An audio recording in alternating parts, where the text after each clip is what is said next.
All right, this is going to be a response to a commenter from France. I think his name was something like Anonymous, Person Unknown, Motherlicker.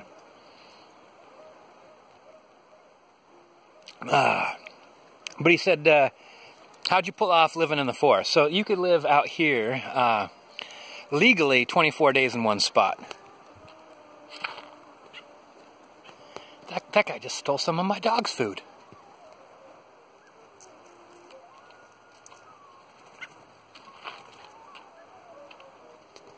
This place is covered in thieves. 24 days you could camp, and then you have to move. And you cannot damage the area. In practice, though, I've been out here. Probably the longest I've ever camped in one spot is 4 months. And as long as you're respectful and got your shit together, you're fine. Now in France, though, France is covered in people. And as far as I know, there aren't any... there goes the rest of that food. There aren't any national parks or forests where you could just camp for free in France, as far as I know.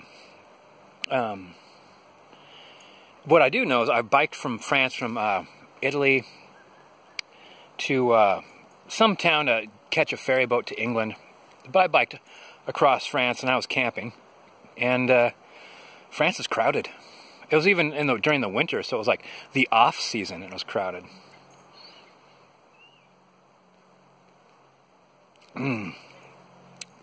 Then I was camping on islands. Now, if you're on a river and you camp on an island in Oregon, not in Washington, because in Washington they're sons of bitches, but in Oregon, if you're below the water line, you're fine. And sometimes that's the reason why you're fine there is like I've actually woke up with water touching the foot of my tent. And I actually went back to sleep. That was the most amazing thing. I'm like, oh fuck, if my feet get wet, I'll wake up.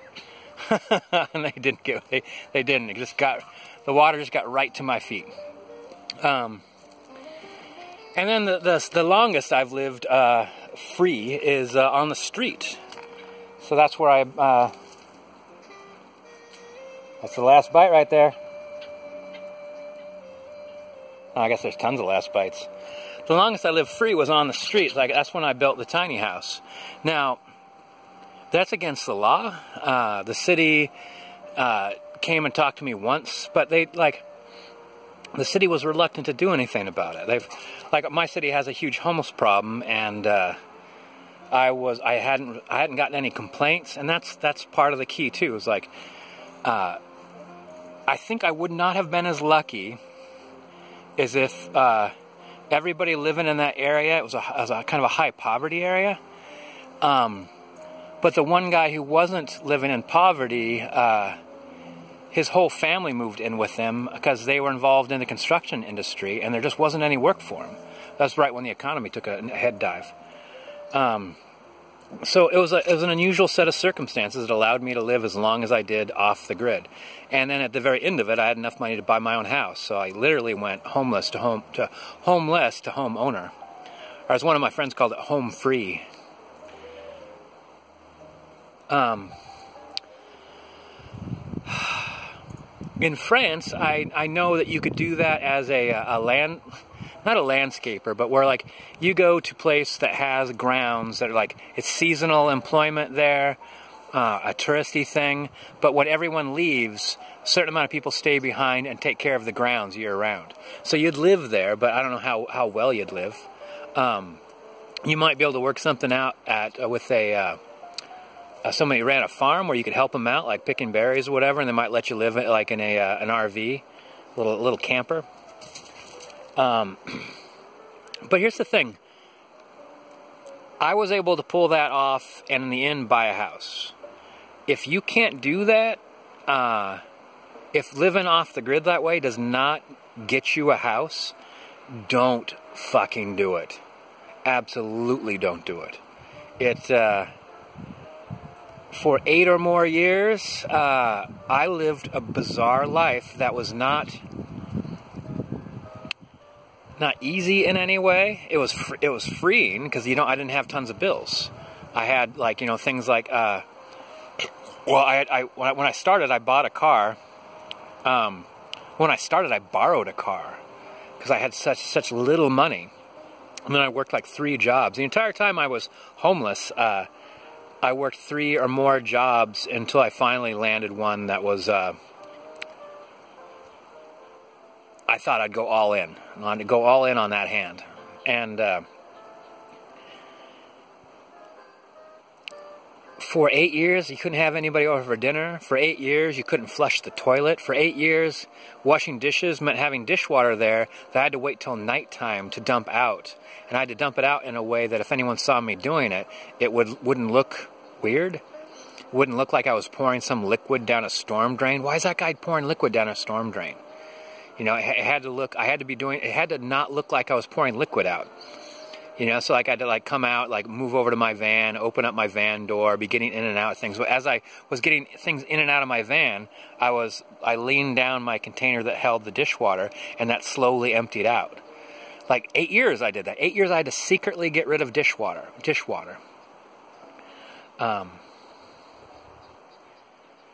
For 8 years, and every time like you're camping for free or living in any kind of like off the grid style way, like unless it's totally legit, anything might happen to you. Like that entire time, any of my neighbors could have complained to the city, and I would have been screwed. So I don't recommend it, especially if you're talking about doing it with your girlfriend. Like, only do that if you want to break up, because like that was so stressful for me. Just keeping it together for my own self, I can't imagine doing it with a girlfriend. Like, at one point in time, there was like a standoff with like, oh God, there was like guns involved. And it was about 6-7 blocks away from me. But the police set up like a SWAT thing at that intersection to keep everyone from coming out. And they were bringing people up to interview them, and they literally leaned people up against my trailer and interviewed them.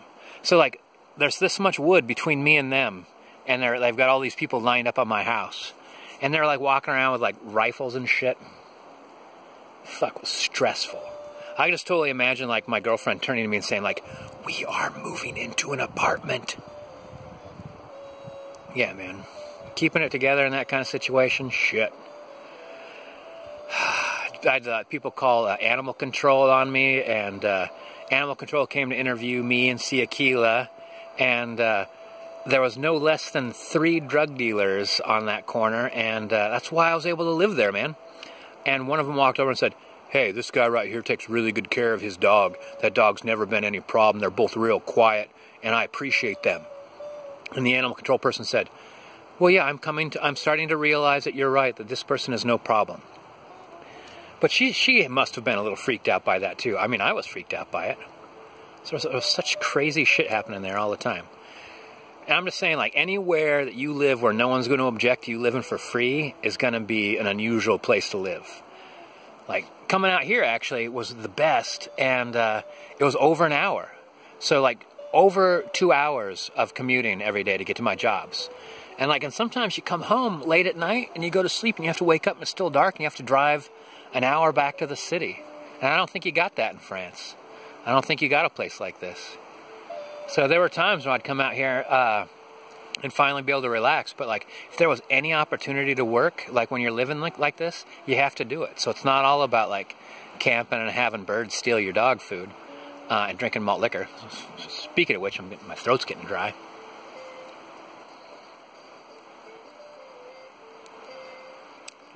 Just don't do it, man. Don't do it. Unless you have some sort of goal, and then don't drag someone else through it either. If someone else suggests it and you're already down, then go for it. But don't drag anyone down that road. The thing is, it'd be great. I could have done it like if I had a girlfriend that could have like withstood the SWAT team right outside our bedroom. That would have taken me half as long. I would have been living on the street for 4 years. But who wants to live on the street for 4 years? Who wants to live out there for 4 years? You might say, "Oh, I do." Not with just whoever could just walk right up to you. Not when you come home after working for 11 hours and some of your camping stuff's gone. Because like the local kids have been watching your campsite and they know I see him leave at the same time every morning. He comes back late at night. Why don't we just go there and take his stove or whatnot? The food's gone, guys. Now you want water. That's hardcore, stealing water. It's like some sort of post-apocalyptic movie. There's water right over there, but they're taking ours. Yeah. I mean, that's enough. I think any way I made it sound ideal when I was living off the grid was me trying to put the best face on it possible. It allowed me to buy a house. And you know how many people can't buy a house who work full-time? Like a lot. So like the whole idea of like a homeless guy being able to buy a house, that shit's hardcore. And like, what other way was I going to do it other than like, with no education, no training, no special skill set? I needed to live a long period of time where I didn't have to spend any money. I needed to live for free. Now I have a beautiful cottage right next to some of the most beautiful places on earth, and right next to my work. So it's I won. I won, and frankly, anything could have gone wrong. I was really, really fortunate, really, really lucky, and I would never, ever do that again or suggest anybody do it. Other than that, other than if you could say to yourself, I could do it from this year to this year, and at the end of that year, buy a house. If you can't say that, don't live that way. Sacrifice is a not too extreme of a word to use. Well, we gotta go.